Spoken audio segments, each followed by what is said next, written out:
Hi friends, welcome back to mid class vlogs. ఎలా ఉన్నారు మీరంతా? నేనైతే చాలా చాలా బాగున్నానండి. మీరు బాగుండాలని మనస్ఫూర్తిగా కోరుకుంటున్నాను. ఒక్క మగవాడు జీవితాంతం ఏం చేసినా రుణం తీర్చుకోలేనిది మాత్రం ఇద్దరికి. ఒకటి, తనని నవమాసాలు మోసి కనిపెంచిన తల్లికి.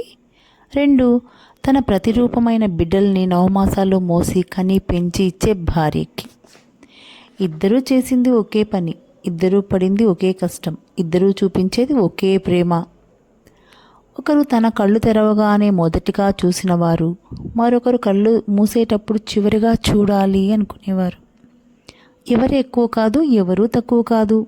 కాకపోతే తల్లి అనే బంధం ఎవరెస్ట్ శిఖరం లాంటిది. ప్రతి భార్య చేరుకోవాలనుకునే గమ్యం కూడా అదే. అయితే భార్య ప్రయాణం కొత్తలో భర్త యొక్క తల్లి స్థానం అందనంత ఎత్తులో ఉన్నట్లు ఉంటుంది. కానీ ఒకసారి భార్య కూడా తల్లి అయ్యి ఆ శిఖరం అధిరోహించాక అప్పుడు తల్లి ప్రేమ అంటే ఏమిటో తెలుస్తుంది. ముందు తల్లికి కొడుకు అయ్యాకే తనకి భర్త కాగలిగాడు అనే నిజం భార్యకి అర్థమవుతుంది.